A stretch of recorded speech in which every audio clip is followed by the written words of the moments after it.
कारण काय ते देवाच्या देव मान्य लायक नाहीये, एवढे त्यांचे चरित्र घाणेरडे आहे.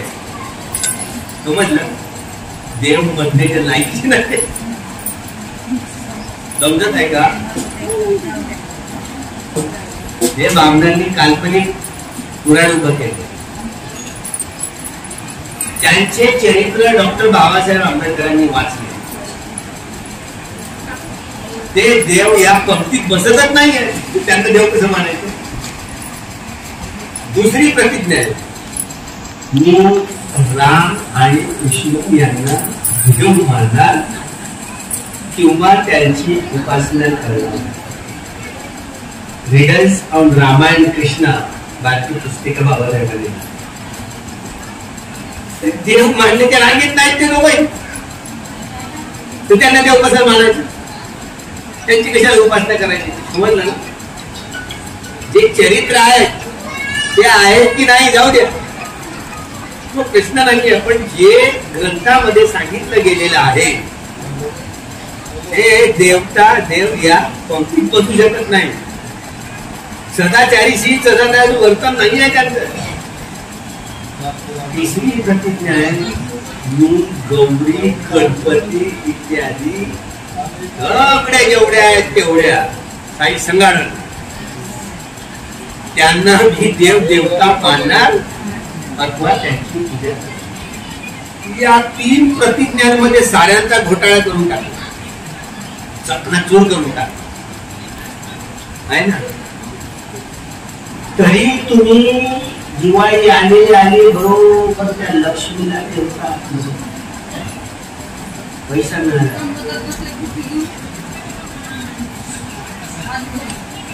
ठेवता ना, का बरं ठेवता? ती म्हणजे कोण माहित आहे का? महामाई.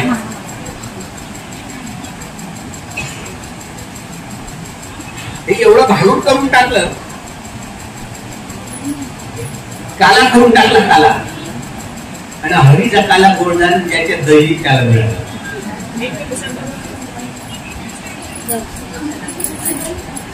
कोल्हापूरचं लक्ष्मीचं महालक्ष्मीचं जे मंदिर आहे ना ते महामाई.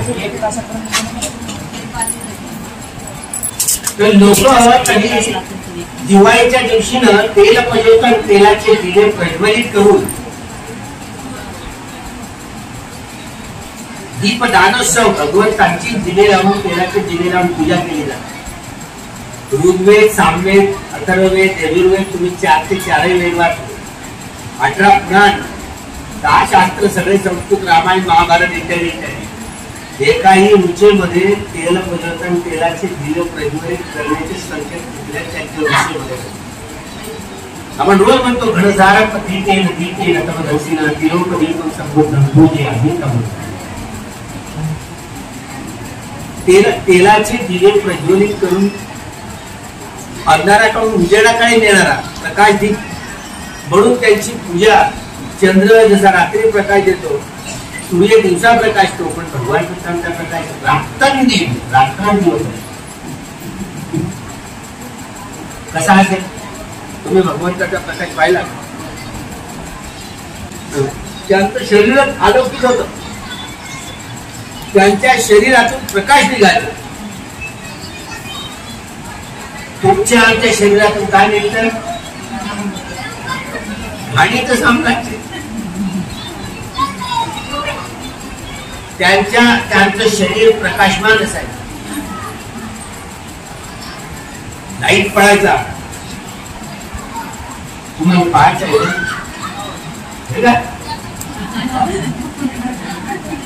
काही दिसत नाही. माणसां डोळ्यांनी हे प्रकाश आहे. तर बुद्धाला पाहण्यासाठी त्यांची बहीण आहे, मस्त लाल लाल कपडे घाले, रूपनंदाचं नाव. रूपनंदा ही त्याच्यासारखी सुंदर दिसायची. तिला सुंदर एवढा घमंड होता, आणि तिला ऐकायला झालं की सिद्धार्थ गौतम माझा भाऊ बुद्ध झालाय, आणि ती त्याच्यासारखी रूपवान दिसायची. तर तिला सांगायचे हे सिद्धार्थ गौतम बुद्ध झाला ना, अरे त्याच्या अंगातून प्रकाश निघतो, असं कसं होत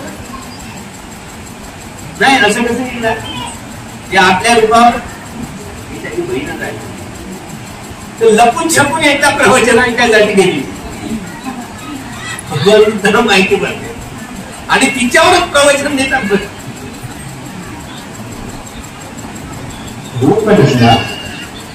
तिच्यानंतर काहीच कसं लागतं. तुझे डोळे किती सुंदर, तुझे कान किती सुंदर, तुझं कपाळ किती सुंदर, तुझे नाक डोळे जिव्हा सारं शरीर किती घमंड आहे ना, घमंड आहे तुला तुझ्या शरीरात. मला वाटतं मी सिद्धार्थ गौतमांसारखी सुंदर आहे तशी चेहऱ्यावर आहे, पण आता किती त्याच्याकडे प्रकाशमान दिसते, ती पहिल्यांदाच लज्जित होऊन जाते. अरे तुझ्या डोळ्यातनं मळ निघते, आता दुर्गंध आहे, कानातला मळ, नाकातला मळ, तोंडातला मळ, संडातला दुसरं सगळ्या शरीरातला हा घाणीचा पुतळा आहे. हाती हिमातली काळे केसा लोमा नखा दंता नचो मनसं नारू वंटी अर्थिनीय वर्तन हिरण यतन किलो नकम यतन पप्पासन अंतम गुण उदर्य करिसन इत्तम सेमम कुतो लोहितम सेदो वेदो अंतु मजा शिंगाणिका लशिका मुक्तन. 32 प्रकारच्या घाणींनी भरलेला हा देह आहे. काय सुंदर आहे तेवढा. आता मनुष्यामध्ये रडवे लोटा झाला ना, आता कशाला घाण वाचेल त्याला ज्ञान बाबा नातेवाईक ठेवायला नाही. आणि तथागतांनी बुद्धत्व प्राप्त केल्यानंतर त्यांच्या डोळ्यात घाण नाही, त्यांच्या कानात घाण नाही, त्यांच्या नाकात घाण नाही, त्यांच्या जिभेत घाण नाही, त्यांच्या संडाची असो की मूत्राची असो घाण वास नाही. ती कायेची शुद्धी होते आणि चित्ताची परिपूर्ण शुद्धी होते. आपली कायाही अशुद्ध आहे आणि मनही अशुद्ध आहे. शरीरही आणि मनही झालं गाडी मन राग द्वेष मोह अहंकार तुम्ही नवरा बायको तरी एकाच का घेऊन नाही, याचा अर्थ नाही. जगात एका आईची एका काळाची दोन तेजा असली तरी दोघं एक नाहीये. तू नाही, नवरा बायकोचे भावाचे बहिणी बहिणीचे नुसतं तू माय चालतं. फायदा करू शकता. हा राग द्वेष मोह अहंकार दुर्भाव हा विकार आहे ना मनातला, हा खरा नाही म्हणत. हे शरीरही मन आहे. थोडसा मन मोठा झाला तसे बांबोळे सुटतात. इकडनं मग वाणीचे कर्म नाही तशी आग्र्या हाताने घेऊन टाकेल. आली आवड म्हणजे काय बक्षीस मिळणार आहे का? निसर्गाच्या नियमांचं आपण पालन केलं तर निसर्ग आपल्याला भरभरून छप्पर फाडून पुरस्कार. निसर्गाच्या नियमांचं ज्यांनी उल्लंघन केलं तो ब्राह्मण तुम्ही अजिबात तुमच्या कर्माचा विपाक येणार म्हणजे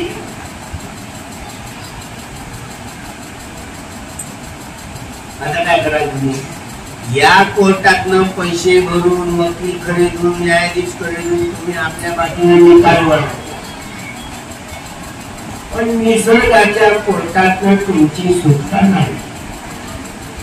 तुम्ही मारले तर तुम्हाला 500 वेळा, एक जरी मारली तरी 500 वेळा म्हणून जन्म घ्यावाच लागेल. तुम्ही एवढ्याच्या एवढ्या उभा मारून टाकल्या, तुम्हाला किती जन्म घ्यावे लागतील उभा म्हणून. आमच्या डोक्यात उभाच नाही.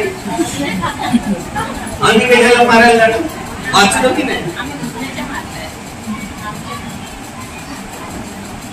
आपल्या नाही मारले, मुलाबाळांच्या मारल्या.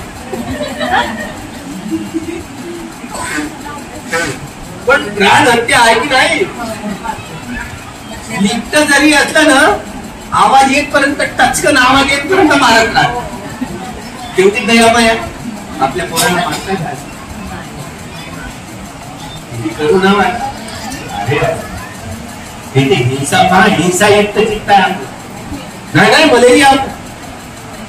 आमचे प्रज्ञापाल म्हणते बलाशाला दुधप्रिय भरते आम्ही एकदा केलं. विहाराचं बांधकाम सुरू होतं आणि आम्हाला पाहायला म्हणते घेतलं पावडा हातात, टोपले बिटले भरायला लागले. आता आम्हाला भरायला लावते. आम्ही लहान लहान छापलेलो होतो. महादेव म्हटल्यानंतर धक्का राहतात. चिडीची एक अक्षर नाही बोलायचं त्यांच्यासमोर. ते काय करायचे? आता पाऊस पडत होता, माशा मच्छर येत होते. बसले, आम्ही त्यांना वंदन केलं. बुद्धप्रियजी म्हणाले, म्हणते जी आम्ही आलो, जेवण झाले का म्हणे तुमचे? तर झाले म्हणते. ते काय करायचे? मग ते माशा गंधन यायच्या, असा हात काढला, असं मारला, माशी मारते आमच्या समोर असं टाकून देतो. कठीणच काम आहे. माझी तर बोलतीच बंद झाली. बुद्धप्रियजी म्हणतो ते गुरुजी म्हणते तुम्ही कशाला मारताय? तुला लई करता म्हणते. मलेरिया होतो. हा काय दे पण लागते. तुला काय माहिती? खाला लावतो मारून आणि काय तुझ्या आधी आपण प्राणी आहे. प्राण ते आपल्या कर्मात दिसत नाही. माझी तर म्हणजे तोंडात फुलत नव्हतं. काय करू? म्हणजे चित्ताची चेतना पहा. भिक्षू झालो पहा, ग्रहण केलं शिवर तरी मात्र माझी प्राण हत्या करण्याची चित्ताची चेतना संपली. तृष्णा आहे की नाही? माझं माझं माझं शरीर. भल्या माणसात तुझं शरीर तुझं नाही रे, तुझं मन तुझं नाही. माझं माझं माझं मी माझं माझं मी वाटकाची. ते खरं शरीर आपलं नाही, मन आपलं नाही. तर या शरीराविषयी मनाविषयी किती आसक्ती आहे. आणि मेल्यावर आता मेल्यावर मग जाळून टाकतील ना तर गाळून टाक. दोन पैकी एक होत. जाळून टाकलं आणि गाळून टाकल्यावर काय होतं? ते शरीर ज्या अग्नी वायू जल आणि पृथ्वी धातूने बनलेलं असतं. काढून टाका की जाळून टाका. अग्नी वायू जल आणि पृथ्वी आपापल्या धातूंमध्ये त्यांचं विलीनीकरण नसतं ना. विज्ञान जगात जगतोय आपण, नसतं ना. अग्नी वायू जल आणि पृथ्वी नसतं ना. त्या धातूत विलीनीकरण. मनाला तर जाळलं टाकलं. मन शेवटचा श्वास निघून गेला, शेवटच्या श्वासाबरोबर हे मन निघून बाहेर काढलं जातं. मनाला दाढ वाटत, मृतदेह राहतो त्याला दाढ. आता पुनर्जन्म कोणाचा होईल, कशाचा होईल, पुनर्जन्म आहे की नाही आहे? तुम्ही काय म्हणता? मेला तर गेलं आहे ना. मेला तर गेला, संपलं. अरे पण ते ऊर्जा संपते का इतकी? हे शरीर जाळून टाकलं मेल्यानंतर, गाडून टाकलं तरी मेल्यानंतर, गाडून टाकल्यानंतर, गाडून टाकल्यानंतर, जाळून टाकल्यानंतर वेगवेगळ्या अग्नी वायू आणि पृथ्वी धातू आहे. आपापल्या धातूंमध्ये त्यांचं विलीनीकरण होऊन जातं. ग्रस्त नाही होत ना. आता पुनर्जन्म आहे की नाही? त्या धातू नष्ट होत नाही. त्या धातूंचं काय होईल? बरं मन आहे ना, मन निसटून जात. आता तुमचं मन जसं शरीरात आहे ना, ते तुमचं मन पाहत पण आहे आणि ऐकत पण आहे. एका वेळेला दोन कामं करतात. जी आंधळी व्यक्ती असते तिला काय पाहता येत नाही, पाहता येणार ना. पण ऐकतातही. घरेंद्रिय त्यांचे काम करतात.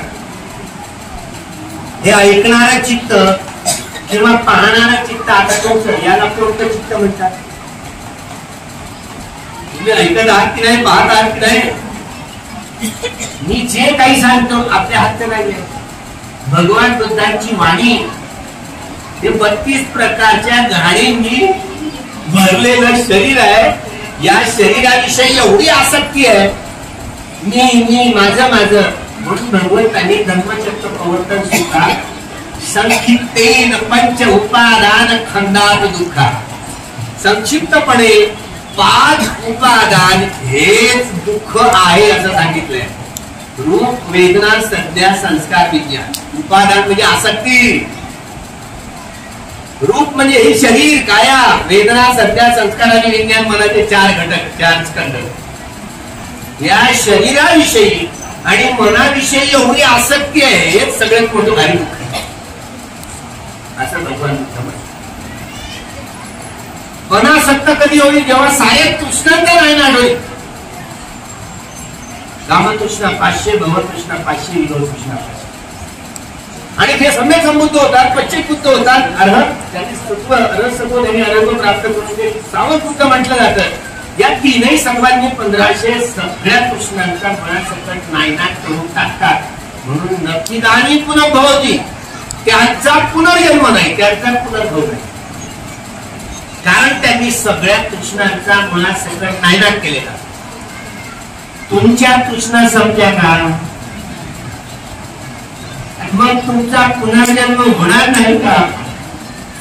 कृष्ण पोटी तर जन्म होतो. जेव्हा सिद्धार्थ गौतमाला पिंपळाच्या वृक्षामध्ये बोध द्यायला बोधी प्राप्त झाली, ती बोधी मिथ्या नाही, ती सम्यक आहे. म्हणून भगवान बुद्धांच्या या तात्विक ज्ञानाला कोणतं ज्ञान? संबोधी ज्ञान असं म्हटलं जातं. संबोधी प्राप्त केली संबोधित ज्ञानाच्या आधारावर. आणि सम्यक संबुद्ध काय? सम्यक संबुद्ध म्हणजे नाम तर लिहायला दिलं नाही तुम्ही, त्याचा आधार सम्यक संबुद्ध होतो.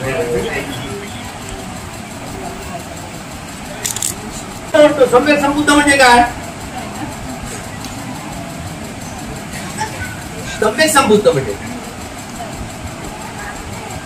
काय अर्थ होतो? संपूर्ण ज्ञानी, सबैयू, सर्वत्र जाणणारे. म्हणजे भूतकाळ, वर्तमान काळ आणि भविष्यकाळ या तीनही कालखंडातली परिपूर्ण आणि परिशुद्ध जाणकारी त्यांना असते. सगळ्या वस्तूविषयी, व्यक्तीविषयी, स्थितीविषयी, अंगाविषयी, रूपाविषयी, आकृती असा एकही विषय नाही की ज्या विषयाचं ज्ञान त्यांना नाही. म्हणून त्यांना संपूर्ण ज्ञानी. हा मोबाईल भगवान बुद्धाला माहिती आहे. हा मोबाईल भगवान बुद्धाला माहिती आहे. नाही हे पाहायला गेली नाही म्हणजे बघा ना, मोठा हा बात किंवा कारण तेव्हा मोबाईलच नव्हता. मोबाईल चिल्लर वस्तू आहे त्यांच्यासाठी, चिल्लर वस्तू आहे.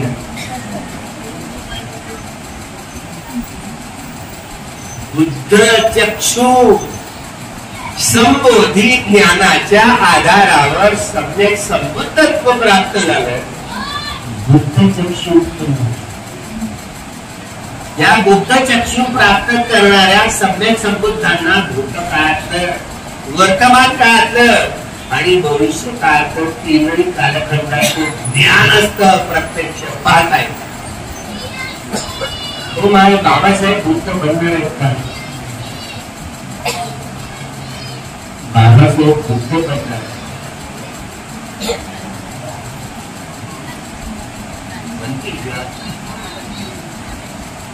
बघा नाही म्हणते. तू उद्यापासून बोधिसत्व म्हणणं बंद करणार आहे काय हिंमत नाही. अगं तशी हिंमत नाही. बोधिसत्व या शब्दाचा अर्थ काय? बुद्धत्व प्राप्त करण्याचा संकल्प करणाऱ्या सत्वाला बोधिसत्व. भावी बुद्ध आता बाबासाहेब खरंच बुद्ध बनतील का? आता कसं उद्यापासून बोधिसत्व म्हणणं बंद करशील? ऐकायचं जाऊन हिंमत आहे का? हे नाही हे बाबासाहेब मेले की नाही म्हणत पावले ना. मेल्यानंतर त्यांनी जन्म घेऊन त्यांनी कुशिता देवता लोकांमध्ये जन्म घेतलाय. त्याचं नाव आता सुदर्शन आहे. तुला पाहिजे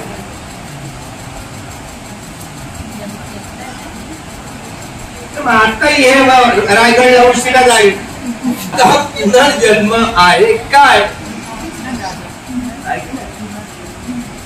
बाबासाहेबांनी शरीर त्यागल्यानंतर त्यांनी कुशिता देवता लोकांमध्ये जन्म घेतलाय.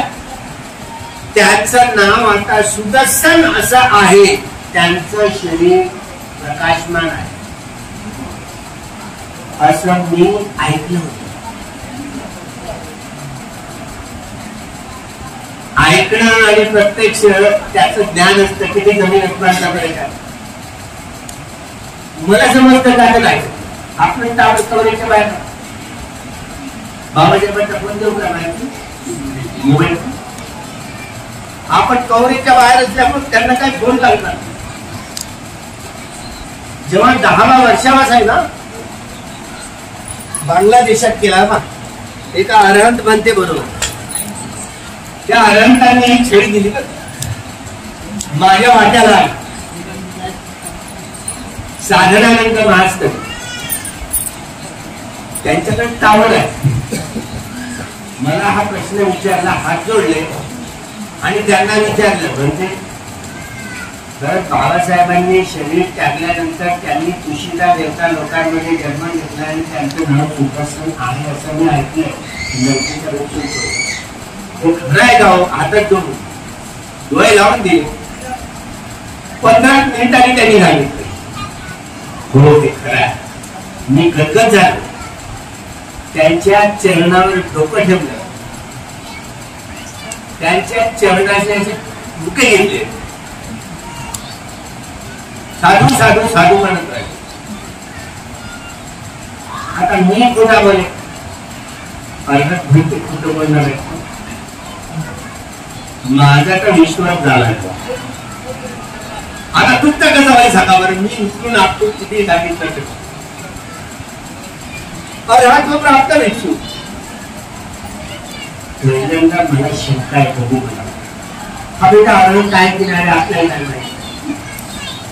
बरं तुम्हाला तरी ओळखता येतं का एखादी व्यक्तीनं आरोग्य प्राप्त केलं आपली चंद्रपूर जिल्ह्यात काय काय शून्यवान मुलीत आनंद भरते होते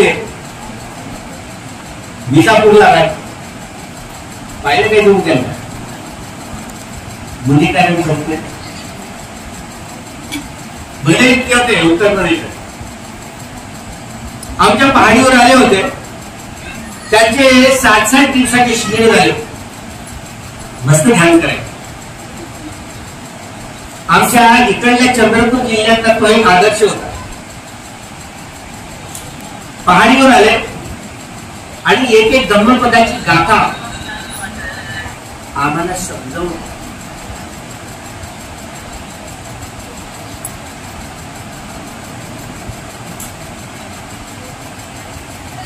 काय झालं आणि ते पतींचे समुत्पाद समजावून द्यायला लागले.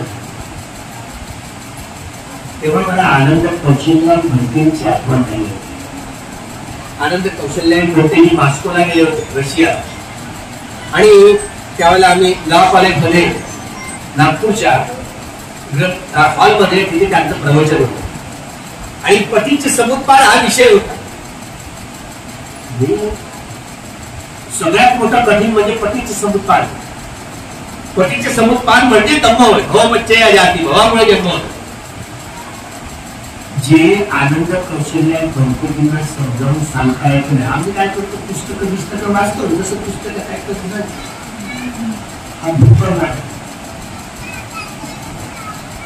बघणार एक एक धम्मपदाची गाथा जेव्हा मुदितानंद भक्ती सांगत ना, अनुभूतीच्या आधारावर ते प्रक्षेपण करून सांगत. अविद्या अपत्यय संस्कार, असंकार अपत्यय विज्ञान, विज्ञान अपत्यय नामरूप, नामरूप अपत्यय सळायतन, सळायतन अपत्यय फस्स, फस्स अपत्यय वेदना, वेदना अपत्यय तन्हा, तन्हा अपत्यय उपादान, उपादान अपत्यय भव, भव अपत्यय जाती, माहिती भव अपत्यय जाती. भवामुळे आपला जन्म होतो. ज्याच्या भव तृष्णा, काम तृष्णा, भव तृष्णा मुळासकट नायनाट झाल्या त्यांचा पुनर्जन्म नाही. पुनर्जन्म मिळाल्यानंतर नाही, कोणाचा तुमचा नाही. तर आपल्याला वाटतं आपलाही कसा पुनर्जन्म होईल, म्हणून आपण हे म्हणतो गेलं तर गेलं, सगळं काही संपलं आणि आपला काही पुनर्जन्म होणार नाही असं म्हणतो. हे आपलं अज्ञान. ज्यांच्या भवतृष्णा संपलेल्या नाहीत त्यांचा या भवतृष्णांमुळे आपल्याला सातत्यानं वारंवार जन्म घेणं बाध्य होत जातं. तुम्ही हो म्हणा नाही तर नाही म्हणा, तुमचा जन्म होणारच. माय तुला किती शिबिरं केली, तिच्यावर पाणी आहे, समोर म्हटलं तर ते झालं होतं. मी काय बोलत किती शिबिरं केली, एक तरी कोलाबाची माहिती एक पण नाही केलं. सिद्धार्थ गौतम ज्या पिंपळाच्या बोधी वृक्षात जाऊन बसले, कमर पाठ मान सरळ गेली, डोळे मिटले, नाकातनं जाणं येणं करणारा नैसर्गिक स्वाभाविक शुद्ध श्वास आपोआप आपल्या स्वभावाला जसा बाहेरनं आत येतो, आतनं बाहेर जातो, एकेका श्वासाला जाणत राहिले. कधी तो डाव्या, कधी उजव्या किंवा दोन्ही नागपुड्यातनं जाणं येणं करणारा श्वास, कधी तो लांब, कधी आखूड, कधी वेगाने, कधी कंठगतीने जाणं येणं करतो, कधी स्थूल असतो, कधी सूक्ष्म, कसंही असतोय. एक एका श्वासाचं निरीक्षण करत राहिले. आपले चंचल चपळ मन आहे ना, त्याला एकाग्र करण्याचा अभ्यास केला. विपश्यना केली. विपश्यना या कामतृष्णा, भवतृष्णा, विभवतृष्णा नायनाट करणारी दोन गोष्टी शिकवल्या भगवान बुद्धांनी आयुष्यात. दुःखाची उत्पत्ती होते कशी, तर दुःखाचा समूळ नायनाट केला कसं. 10 दिवसाच्या शिबिरात हे शिकवलं होतं. म्हणून आता दुसऱ्या दिवशी शिबिराला नंबर लावायचा. शिबिर नाही केलं तर तुझं काही खरं नाही. तुझा जन्म ना गुरा ढोरात, गाई म्हशींमध्ये, बकऱ्या बुकऱ्यांमध्ये, कोंबड्या कावड्यांमध्ये, डुकरा डाकरांमध्ये, येतोड्या काचाड्यांमध्ये, लिंगता लिंगतामध्ये. मी काय सांगतो काय तुला, आम्हा बेहोशी मध्ये आपण आपलं शरीर त्यागलं, पायगतीमध्ये जन्म होतो. सम्राट अशोकासारखा माणूस एवढा मोठा प्राबल्य मिळवणारा, साऱ्या जम्बूद्वीपामध्ये 84,000 धम्मस्कंदाच्या आधारावर 84,000 महावीरांची स्थापना केली. 19 मोठे मोठे विश्वविद्यालय निर्माण केले. आपल्या मुला मुलींना लंकेला पाठवून सारी लंका बुद्धमय केली. अनेक अनंत भिक्षूंना पाठवून जगात धर्माचा प्रचार आणि प्रसार करणारे. पण मरताना त्याच्या बायकोनी बोधिवृक्षाचं झाड जाळलं. हे चिंतन म्हणून त्याच्या मनात आलं, माझ्या बायकोला बोधिवृक्षाचं झाड म्हणजे कापून तुकडे करून मी काय करू. तेवढा गुस्सा आला आणि त्या एवढ्या दुःखद वेदना आल्या, समता पुष्ट झाली नाही. बेहोशीत शरीर त्यागलं. सम्राट अशोकासारखा माणूस 7 योनीमध्ये जन्माला आला नाही. तुझं काय सांगणार ते मी नाही सांगत, मी फक्त वाचन केलं त्याच्यावर सांगतो. हे महावंश मध्ये 183 पृष्ठपात केलेलं आहे. महावंश आधुनिकाचा ग्रंथ आहे. महेंद्र त्यांचा मुलगा राजकुमार महेंद्र जो भिक्षू झाला, हरण प्राप्त झालं, 6 प्रकारच्या अविद्या त्यांना प्राप्त झाल्या. त्यांच्याकडे कामच होतं. ते आपल्या वडिलांच्या बातात माझ्या वडिलांचं काय झालं गेल्यानंतर हा तो साप बघू तो प्रत्यक्ष पाहू शकत होता. दिव्य चक्षु होते त्यांना. त्याच्यासाठी सुद्धा पठार केलं. अरे माझ्या वडिलांनी मला संघामध्ये घालून दिलं नसतं तर मला अर्हत्व प्राप्त करायला मिळालं नसतं. माझे खरंच वडील मला दान देऊन ते धर्मदायात झाले, धर्मदायक झाले. भिक्षूचे अन्न, वस्त्र, निवारा आणि औषध या 4 मिश्रयाची तुम्ही प्रक्रिया पूर्ण कराल तेव्हा तुमचे पारमितांचे 10 घडे भरतात. सम्राट अशोकाचे 10 घडे भरल्यानंतर देखील कल्याण मित्र त्यांना मिळाला नाही, वेळेवर मार्गदर्शक मिळाला नाही आणि म्हणून तो बेहोशीत गेला. व्यक्तीचे दुःख मुक्तीसाठी त्यांचे 10 पारमितांचे घडे भरणं अति आवश्यक आहे. त्याशिवाय आपल्याला आर्य सत्याचा साक्षात्कार करताच येणार नाही. नाही करता येणार. जरी तुमचे 10 पारमितांचे घडे भरले असले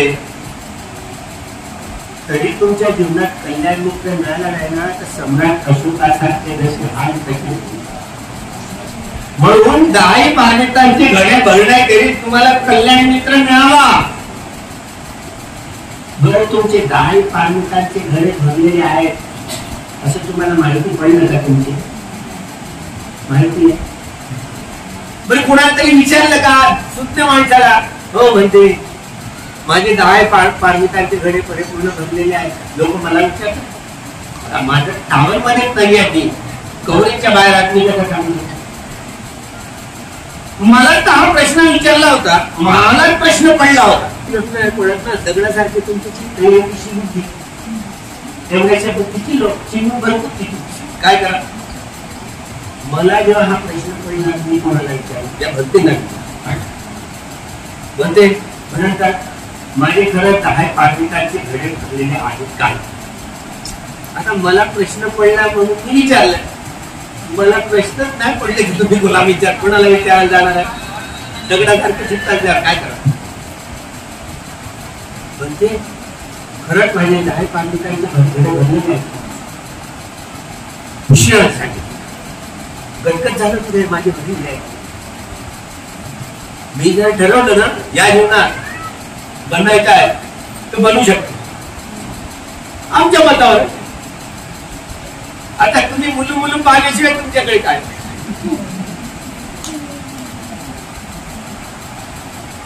आता करणार काय तुम्ही?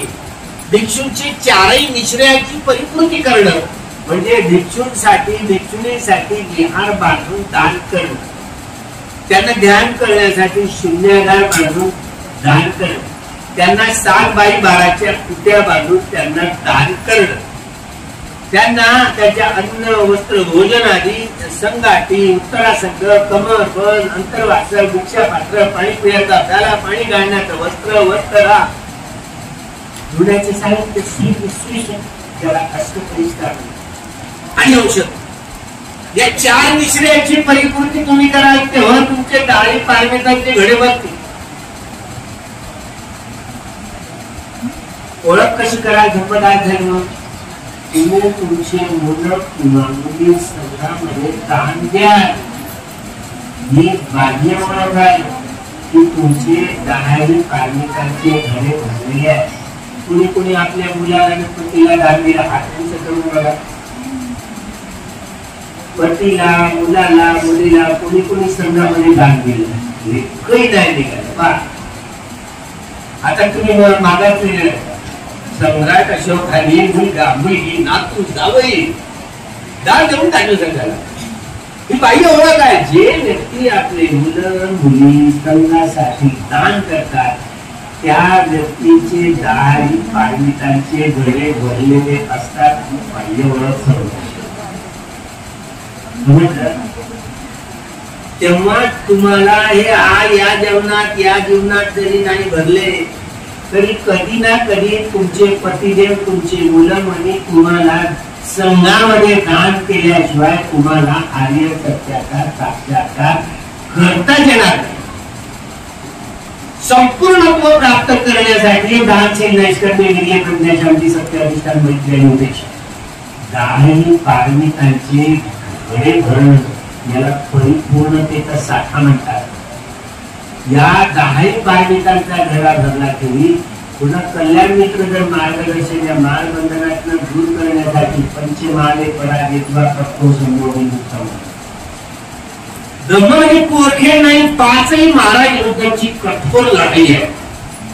5 मार देवपुत्र मार, किलेश मार, खंडमार, अभिसंखारा मार आणि मच्छी मार. किती? 5. तुम्हाला काही जैन जाताना जातो माहिती आहे ना? बाहू सहस्रमधी भाषा करायची ना चढायला काय आहे? पहिली जातात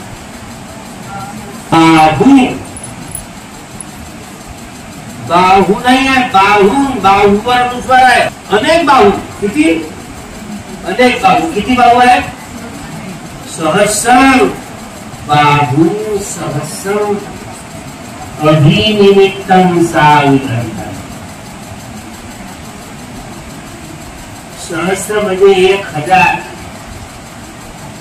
गिरिमेघल कुदित घोर ससे.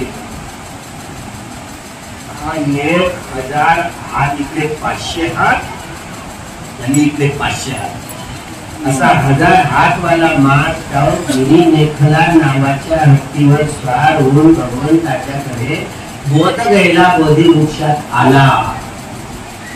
ससेन मारण सायुधत्तन. प्रत्येक हातात 1000 हातांमध्ये शस्त्र होते, आयुध शस्त्र होते आणि गिरिमेखला नावाच्या हत्तीवर तो स्वार होणार असतो देवपुत्र.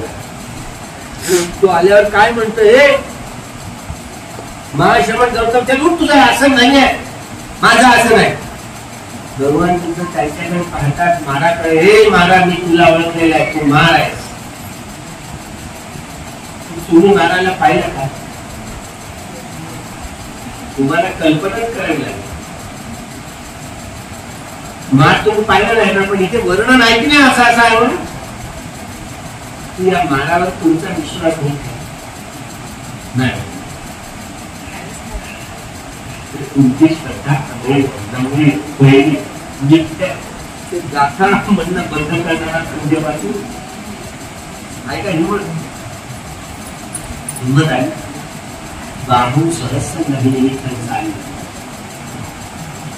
1000 हात वाला तो देवपुत्र महार भगवंताला म्हणते, महाश्रमण गौतमच्या रूप तुझा आसन नाहीये, माझा आहे. हे महाराज मी तुला ओळखलेला आहे, मी बुद्ध आहे. बुद्ध आहे बोलतो कोण? तुला कसा काय पुरावा आहे? तू बुद्ध आहे असं म्हणतो, काय पुरावा आहे? भगवंत काय म्हणतात, शब्देषु चक्रवालेषु यखा देवाच ब्रह्मणो यं अम्मेहि कथं पुण्यं सब्ब संपत्ति साधकं. शब्दे तम अनुमोदित्वा समग्गा शासने रता पमादरहिता रूपु आरखासु विशेषतो निभाग विदं चन्यं समंत दामकारितं अनुमोदन्तु तम शब्दे मेदिनी. हातू सखीके मेदिनी वसुंधरा पृथ्वी ही धरा ही साक्षी आहे.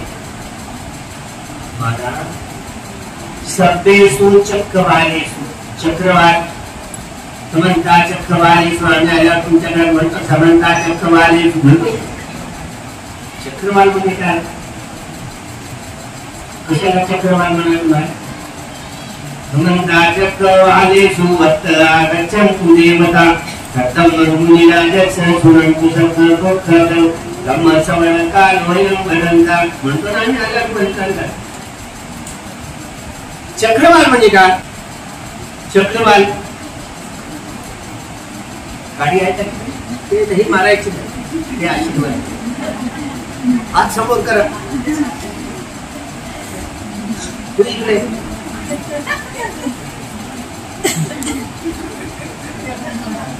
What is mean by Chakrawal? What is mean by Chakrawal? Chakrawal म्हणजे काय होतं ते दोन बाबा. चक्रवाल या माहिती नाही चक्रवाल म्हणजे काय. हातचा कोणता पुन्हा दुसऱ्याचा कोणी विचारलं तर देता आलं पाहिजे. इकडे तिकडे हा याला 2 छड्या बंद. चक्रवाल म्हणजे काय? आता तुला नाही तू बंद तू आपला आता डायरेक्ट चक्रवाल म्हणजे सूर्यमाला. किती सूर्य आहे?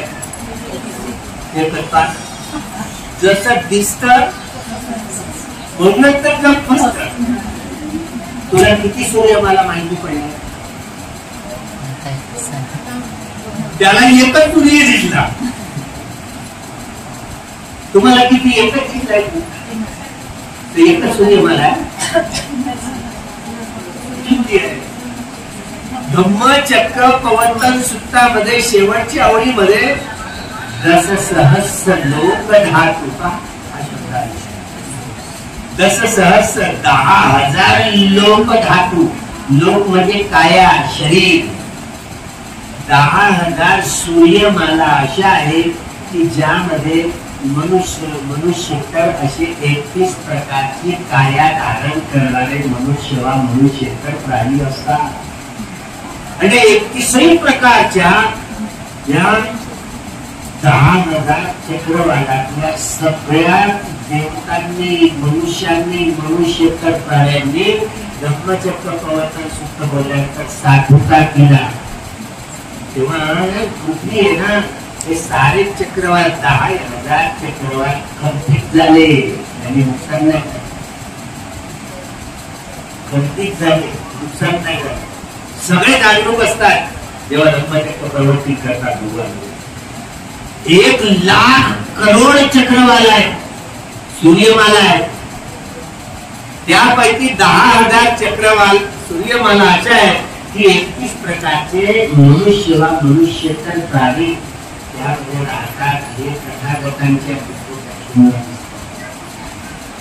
तथागतांना पाहता येत आहे भूत वर्तमान भविष्य आपल्यासाठी तर कल्पनाच केली ते काय म्हणतात महाराज सगळे चक्रवालेसु सगळ्या चक्रवालातल्या देवता लोक मनुष्य लोक यक्ष लोक मनुष्येतर प्राणी मी माझ्या बोधिसत्वाच्या जीवन प्रवाहामध्ये अनेक जन्म घेतले त्या अनेक जन्मामध्ये सगळे प्राणी माझे 30 पारमितांचे डोंगर परिपूर्ण केले तेव्हा हे सगळे साक्षीदार आहेत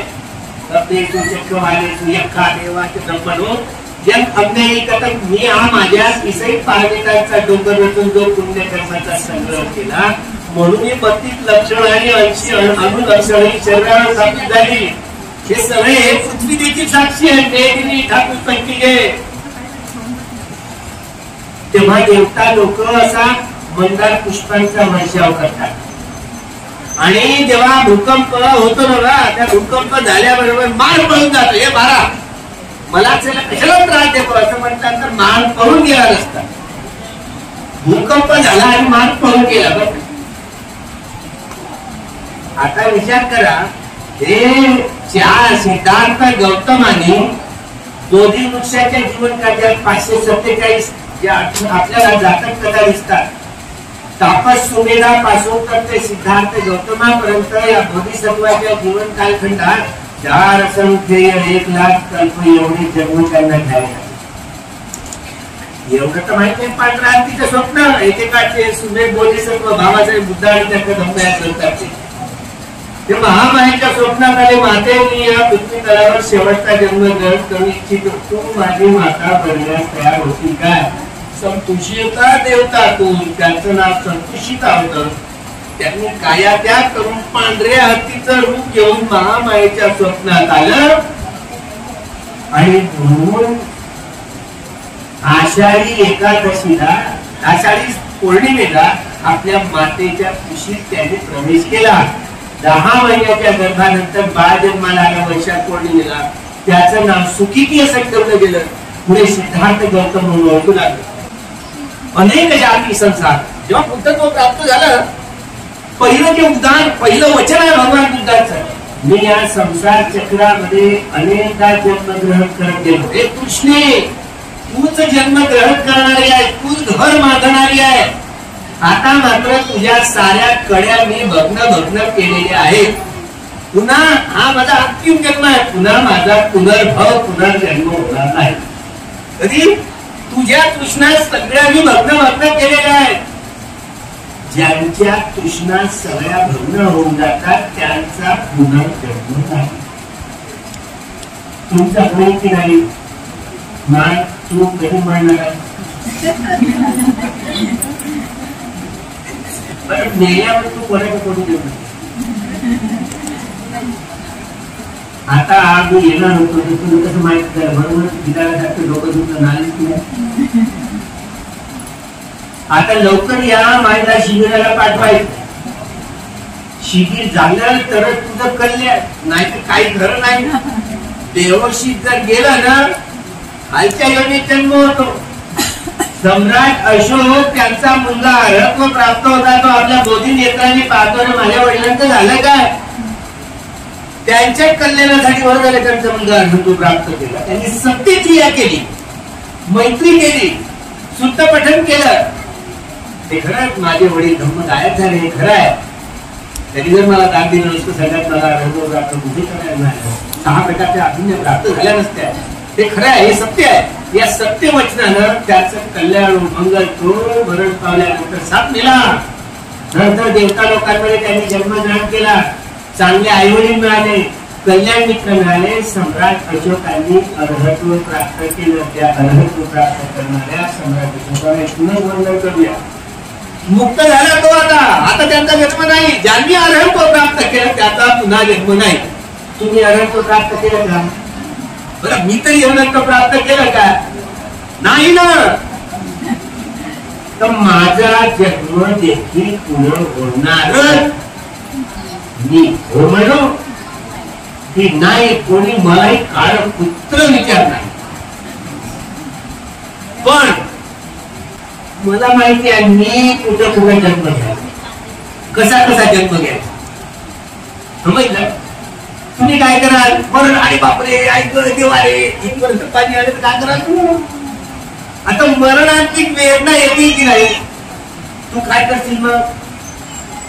आपले लोक मग आता बोलवा, त्याला बोलवा, साखर पाणी करा, अमृत बनवून दे. म्हणजे जो व्यक्ती 15-20 मिनिटं मरणार असेल अगोदर, त्याला पाणी, साखर पाणी पाजून लवकर मारून लवकर कसं काय सांगायचं. आता हे सुटले लवकर शिबिराला नंबर लावायचा.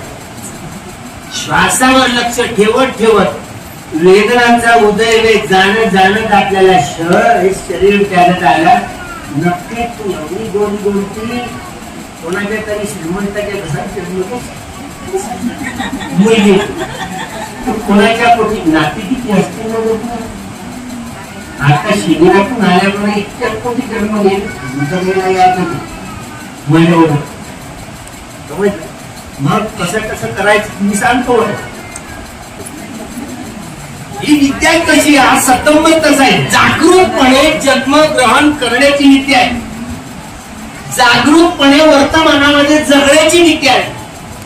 जागरूकपणे आपलं आपण साध्य करण्याची विद्या आहे. मला जर वाटलं काही दिवसात आता मरायचं तसं म्हणतो. मला जर वाटलं काळ काढून जगायचं का, मी एवढ्या लवकर तर नाही म्हणत, तुझ्या तर लवकर नाही. हा सगळ्यात अशी गोष्ट आहे की स्वतः जन्म कुठं घ्यायचा, जगायचं कसं आणि मरायचं कसं. सती संपजन्य राहायचं एक क्षणी असा बेहोशीतला जाता कामा नये. हसिते पीते खाईते साईते संपयानकारी, गते चिते सुते जागरिते संपयानकारी होती. संगाटी पत्त चिवर धारणे संपयान. वेळा पडला की नाही, भिक्षापात्र घेऊ का नाही सोबत? ते एमएची डिग्री घेतली की इथं काय काम पडली? आता इथे काय काम पडली? भिक्षूने आपलं भिक्षापात्र सोबत ठेवायचं. आता तड्या पडला की नाही, मी जर जेवायची अनुमती दिली ना, मग त्याला सवय पडून टाकली. आता ठेवायची नाही भिक्षापात्र 24 तास सोबत. आता गाडीचं कारण झालं, आता तड्या पडला की नाही, मग ज्यूस घेता येतं तिला. आता राहा 24 तास, 11 वाजेपर्यंत. तुमचे निसर्गाच्या नियमांचे तुम्ही उल्लंघन केलं, निसर्ग तुम्हाला शिक्षा देईल. मला काय आठवत, मी बिना भिक्षू श्रमण झाल्यापासून आजपर्यंत माझ्या भिक्षापात्रा भोजन केलं. समजलं? एक दिवस देखील भिक्षापात्राशिवाय मी भोजन नाही केलं. भिक्षापात्र ही संपत्ती आहे भिक्षूंची. आम्ही जर निर्णयाचं पालन नाही करणार तर शेवट आमच्या नाकाला ना. आपण लोकांना सांगेल ज्ञान, आपण कोरडा पाषाण असं नाही वाटत. तुम्हाला वाटतं जेवण मी काय मग देऊ का जेवायची नाही, मी कशी जेवण. तुम्हाला वाटलं आता शिक्षा भेटली, आता नाही शिक्षा, कोण शिक्षा देईल?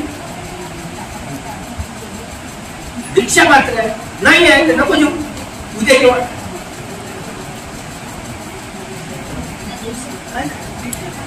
भिक्षा पात्र हे पाहायला नाही दिले ना.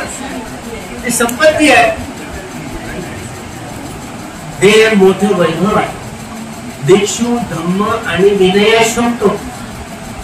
तुम्ही देखील उपासक उपासिका म्हणून पौर्णिमेच्या अमावस्येच्या दिवशी उपोषण करता, अष्टमीच्या दिवशी उपोषण करता. दानं दत्वा उपोषतकर्मं कृत्वा तम अस्सारेति अभिनंदन्ति.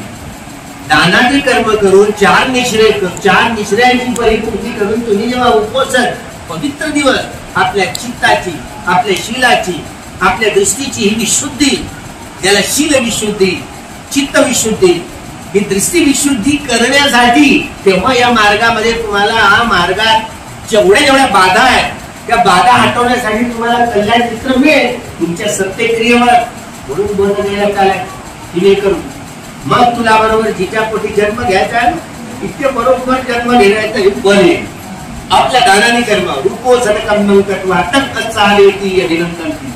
ध्यानं उत्पादेति, विपस्सनं उत्पादेति, मग्नं उत्पादेति, फलं उत्पादेति, समापत्तिं उत्पादेति, अभिन्नं उत्पादेति. या साऱ्या उपलब्धी महेंद्राला झाल्या. महेंद्रने सत्यक्रिया केली म्हणून सम्राट अशोक त्याला जागरूकपणे साप योनीत होता तरी त्याला जागरूकपणे शरीर त्यागात आलं आणि त्यांनी देवता लोकांमध्ये जन्म घेतला. तिथे चांगले आईवडील मिळाले, त्यांना कल्याण मित्र मिळाले आणि खरं प्राप्त झाले. तुम्ही गृहस्थ असा की गृहत्यागी असा, पण अंतिम ही सरळ 508 ग्रहण करण्याची उद्देश पत्रिका माहिती आहे ना. कशासाठी ग्रहण करतो ते संसार वाटतं, दुःख तो मोठना काय निबाळणं सुरुवातीकरण काय सर्व प्रकारच्या संसारिक सगळ्या प्रकारच्या दुःखातून सुटका करून निर्वाणाचा साक्षात्कार करण्यासाठी म्हणते 3 शरण आणि 5 शील किंवा 8 शील आम्ही ग्रहण करू इच्छितो, आम्हाला ते दान प्रदान करावे. ही उद्देश पत्रिका आहे. आपल्याला म्हणजे एक वचनी होतं की नाही आता आतापर्यंत पण आता एक वचन आहे, 2 वचनी ऐकणं करायचं. समजलं ना. आता उद्देश पत्रिका समजली ना कशासाठी 3 शरण आणि 5 शील 8 शील ग्रहण करत होते. हा संग्रह शील विशुद्धीसाठी, चित्त विशुद्धीसाठी, दृष्टी विशुद्धीसाठी, इथं सगळ्या प्रकारच्या शंका कुशंकांना काही राहणार नाही. हा मार्ग आहे, हा अमार्ग आहे याची स्पष्ट समज होण्यासाठी हा संपूर्ण मार्गाचा एक समर्षण, उदय ज्ञान, भक्त ज्ञान, भय ज्ञान, अभिनव ज्ञान, निविदा ज्ञान, मुचित कारणता ज्ञान, पटिसंख्या ज्ञान, संखारोपेक्षा ज्ञान, अनुलोक ज्ञान, या 10 ज्ञानाचा हा संपूर्ण मार्ग आहे, पटिपदा आहे. तो स्पष्ट व्हायला हवा. यथाभूत ज्ञान दर्शन हे 707 पहाडावर आपल्याला यथाभूत पाहता यायला हवे. तेव्हा तुम्हाला पुन्हा तुला स्त्रीचा जन्म होऊ शकेल. जागरूकपणे जाशील तर. देवशी गेली तर तुझं काय खरं. आता मी काय शांत देऊ का आता? नाही ना. बुद्ध गेला चालायचं मग तर गेली लवकर शिबिर करायचं. मग तिथे सांगतो बोधी वृक्षात सत्यक्रिया कशी करायची, कोणाकोणाच्या पोटी कसा जन्म द्यायचा. समजलं. आपल्या हातात काय सगळे केलं. भक्त दीप भव. दीप म्हणजे दिवा नाही, हा दीप म्हणजे समुद्रात कसा आता एखादा हालत का द्वीप. आता महाद्वीप आहे जम्बूद्वीप. स्वतःचा द्वीप स्वतः बना. कोणी हलवणार नाही, ढोलवणार नाही. स्थित प्रज्ञता प्राप्त केलेली व्यक्ती अशी बनणं म्हणजे अर्हत्व प्राप्त करणं होय. मुक्तीच्या 4ही पायऱ्या परिपूर्ण करणं होय. ही परिपूर्णता, परिशुद्धता केवळ संबोधी ज्ञानाच्या आधारावर प्राप्त करू शकतो. नाही तर तुम्हाला आम्हाला सवय झाल्या भगवान बुद्धाचं ज्ञान म्हणजे सायंटिफिक ज्ञान, वैज्ञानिक ज्ञान असं म्हणून मोकळं होतं. आम्ही कसे तुम्ही कसे ठेला. संबोधी ज्ञान हे फक्त निर्वाणापर्यंत घेऊन जाते. एक तरी सायंटिस्ट दिसलाय का जो स्वतःपर्यंत सकदागामी अनागामी अर्हत्व प्राप्त केले? कोणाला काय जमलं ते? ही लोकीय दृष्टी आहे वैज्ञानिक, ती बदलणारी आहे, अपूर्ण आहे, परिपूर्ण नाहीये. भगवान बुद्धाचं हे बोधी ज्ञान, संबोधी ज्ञान स्वतःमध्ये परिपूर्ण परिशुद्ध आहे. या परिपूर्णतेच्या परिशुद्धतेच्या या शाखाच आपल्याला पुढे निर्माणापर्यंत घेऊन जातात. त्यांनी अर्हत्व प्राप्त केलं त्याचा पुनर्जन्म नाही. म्हणजे अनागामी फळाला गेला. अनागामी म्हणजे आगामी जीवनात पुन्हा मनुष्य जीवनात यायचं नाही म्हणून त्याला अनागामी.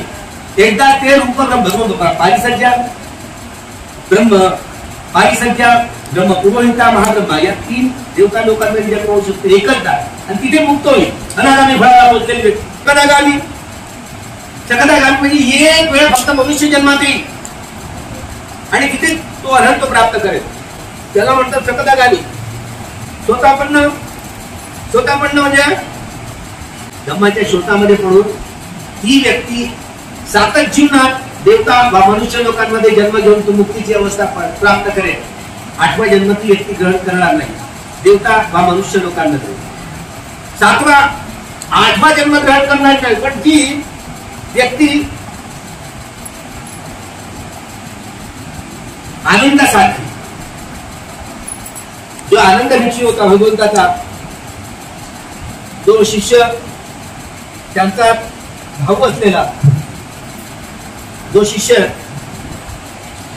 एक दिशी शोतापन्न असल्यामुळे तो त्या जीवनात मुक्त होऊ शकला. महाकाश्यपांसारखा हा विद्वान भिक्षू त्यांच्या मार्गदर्शनाखाली कल्याण मित्र मिळाला म्हणून त्याच जीवनात एक दिशी शोतापन्न असल्यामुळे त्या जीवनात मुक्त झाला. 7 जन्म घ्यावे लागले. त्यामुळे अशा रीतीनं शोतापन्न झालेल्या व्यक्ती 7 जीवनात तो मुक्त होईल. सकदागामी झालेली व्यक्ती एका जीवनात मनुष्य जीवनात मुक्त होईल. अनागामी फळ प्राप्त झालेली व्यक्ती ती रूप ब्रह्म लोकात ब्रह्म पारिसंच्या ब्रह्म पुरोहिता महाब्रह्मा देवतांमध्ये एकच जन्म घेऊन ती व्यक्ती मुक्तीची अवस्था प्राप्त करेल. त्यांचाही पुनर्जन्म होईल. बाकी सगळ्यांचा पुनर्जन्म ठरलेला भवतृष्णामुळे ठरलेला. ज्यांच्या भवतृष्णा संपल्या त्यांचा पुनर्जन्म नाही, पुनर्भव नाही. समजलं का? म्हणजे बारकावे आहेत ना, मरताना पहा किती वेगात आपल्याला मरण येऊ द्या, 8 टक्के किती वेगात मरण येतात, तरी मरणासाठी 15 प्रकारचे चित्त उत्पन्न होऊन नष्ट होतात. हे अति भवक चित्त, भवन चलन चित्त, भवन उपजय चित्त, पंचविज्ञान चित्त, मनोद्वार वज्र चित्त, संपणिचंद्र चित्त, संकिरण चित्त, उत्थपन चित्त, 7 प्रकारचे जेवण चित्त. एकेका चित्ताचा एक चित्तक्षण. चित्तक्षण म्हणजे समजलं का तुला? आदिवासी कोणी काय समजेल का? चित्तक्षण म्हणजे समजलं, एक काटाचा फटकन एक सेकंद म्हणतात. चित्तक्षण म्हणजे मनाचा क्षण. कसा ओळखायचा, कसा मोजायचा? वेदना विपश्यना केलीस का? गोंडाची कोणती तिला काय माहिती? आपण गोंडा बोर खात की बोलतो विपश्यना म्हणून हे बोधी ज्ञानाची संपूर्ण प्रक्रिया आपण टाऊन सुलातून समजायला आत्मसात करायला हवी. ती वेदना आहे ना, सेन्सेशन, वेदनेची उत्पत्ती. वेदना जोपर्यंत राहते तो स्थितीचा क्षण आणि भंग होते भंगत्वाचा क्षण. वेदनेच्या या 3 क्षणां मिळून एक चित्तक्षण तयार होतो. मरणांतिक वेदना आल्या तर या 15 प्रकारचे चित्त उत्पन्न होणे. आता नाव सांगितलं ना 15 प्रकारचे चित्तक्षण. किती वेगात मृत्यू येऊ द्या, 15 प्रकारचे हे चित्तक्षण परिपूर्ण व्हावे लागतात, तेव्हा एक मुक्तीची प्रक्रिया परिपूर्ण होत असते. एक जुनं शरीर त्यागून नवा जन्म ग्रहण करण्यासाठी 17 प्रकारचे चित्त उत्पन्न होऊन नाही पावतात.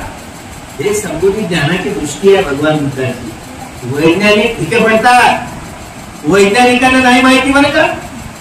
जीवशास्त्रज्ञ डार्विनला वाटतो ना आपण, एक पेशी प्राणी त्याला पाण्यात दिसला, अंग प्रत्यंग त्याची विकासाची प्रक्रिया समजावून सांगितली, त्याचे DNA RNA X Y या गुणसूत्रांच्या जोड्यांच्या आधारावर ती जन्माची प्रक्रिया सांगितली.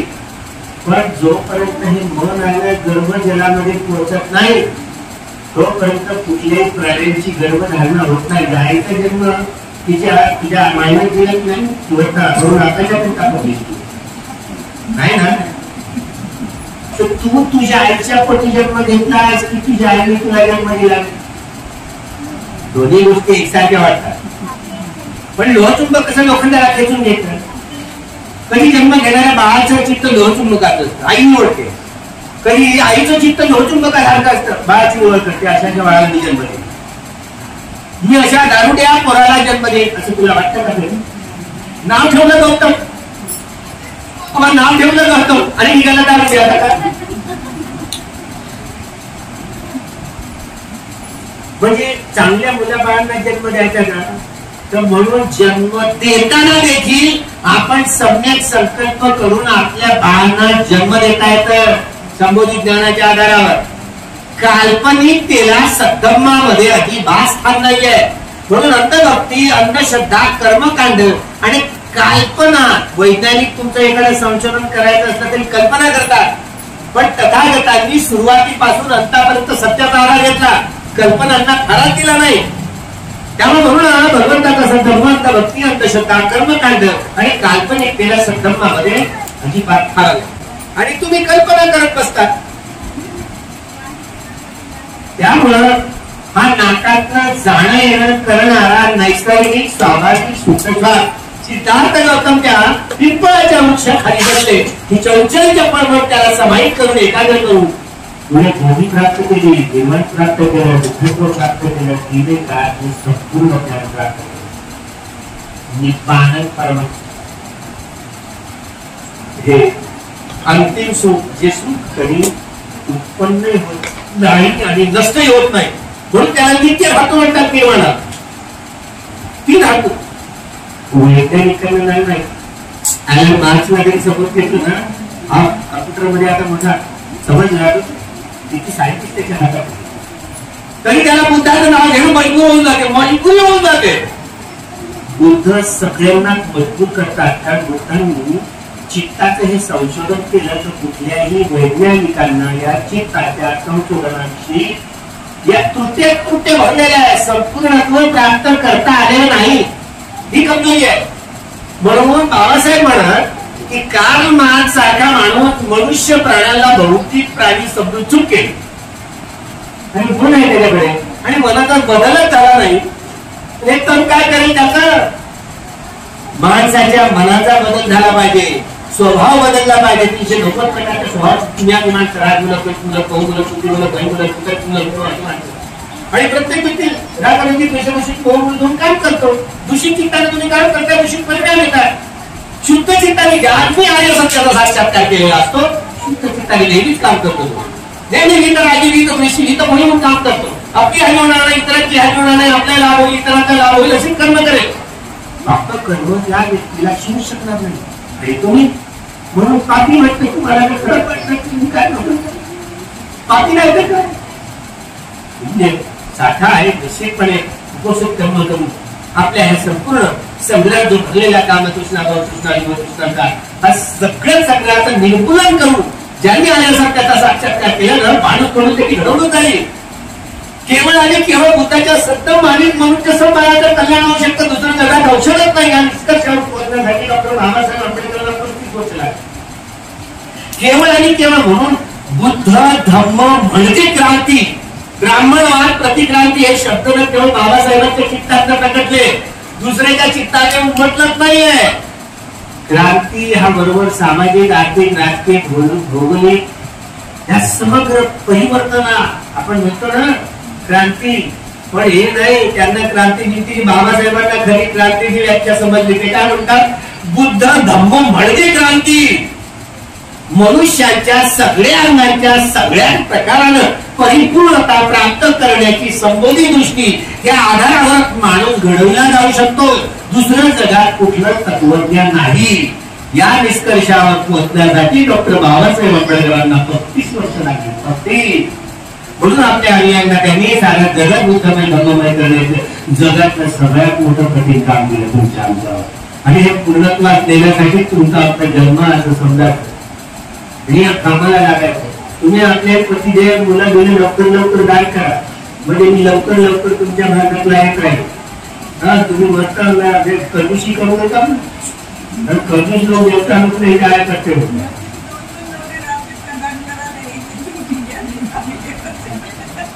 माझ्या आधी तर 5 नंबर होते. एक मेला तर दुसऱ्या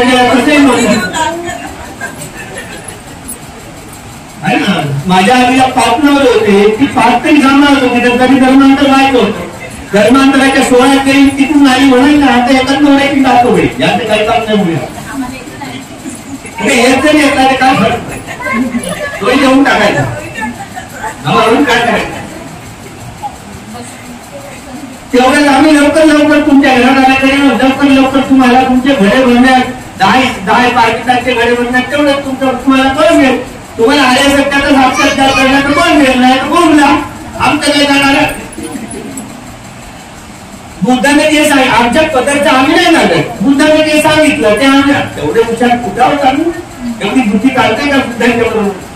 बुद्धाची संपोधी ज्ञानाची दृष्टी ही परिपूर्णत्वाकडे, परिशुद्धत्वाकडे, परिपूर्ण परिशुद्ध भगवंताचा स्वतःचा हा संगम आहे, तो स्वतःमध्ये एवढा परिपूर्ण आणि परिशुद्ध आहे. त्यामुळे जोडतोड करण्यासाठी तथागताने उपचार करणारी काही शिल्लक ठेवलेलं नाही. बाबासाहेब ती सिंबल ऑफ नॉलेज आहे, त्यांना हे नंबर तुम्ही धरून समजण्यासाठी त्याच्या मजबुरी कारण महात्मा गांधी म्हणतात ना, केवळ गांधीत मजबूर न झालं, सारं जगत मजबूर झालं. जशा सुनामीच्या लाटा येतात ना, तशा सुनामीच्या लाटा साऱ्या जगात येतील बुद्धिजमच्या.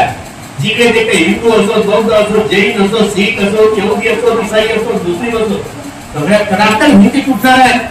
सगळ्या जगात ते आलम मास सकट हे सगळे लोक बुद्धिस्ट होणार आहेत पुढे पुढे बदल लाटा येणार सुनामीच्या.